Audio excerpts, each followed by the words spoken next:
Otoo jiraattee na bira jiraattee baay'ee natti tola dhugaa dubbachuudhaaf jechuudha. Garuu hin jenne waan hin jenne. Qannoo ani kanaa ishiidheen. Majabaadha isa jabeessa. Erga bu'aa akkana godhe bolloo ishiitti na dhiyaana kun. Otoo jiraattee na bira jiraattee baay'ee natti tola dhugaa dubbachuudhaaf jechuudha. Garuu hin jenne waan hin jenne. Qannoo ani kanaa ishiidheen. Majabaadha isa jabeessa. Erga bu'aa akkana godhe bolloo ishiitti na dhiyaana kun.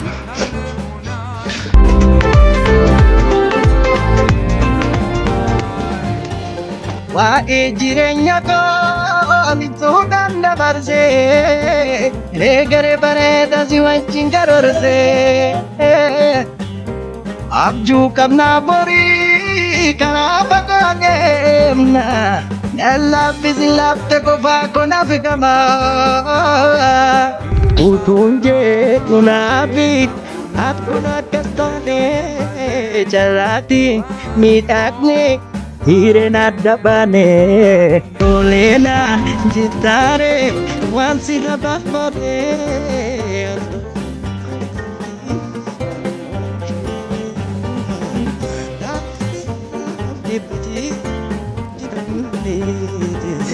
Karaan fakkaatus duungoon gabatini maan oolmite.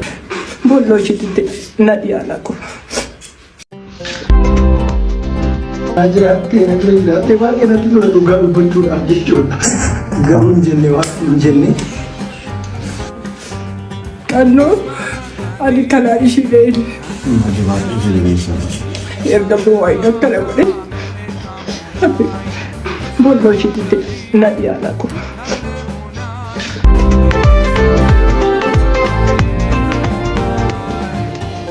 Waa'ee jireenya koo bituudhaan dabarsee reegare bareeda si wajjin karoorsee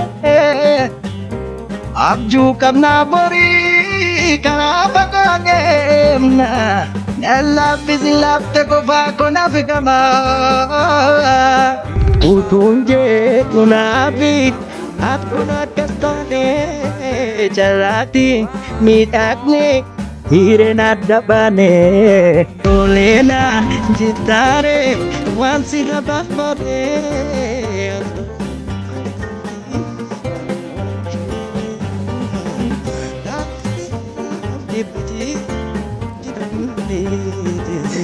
Karaan fakkaatus duungoon gabatini maan oolmite.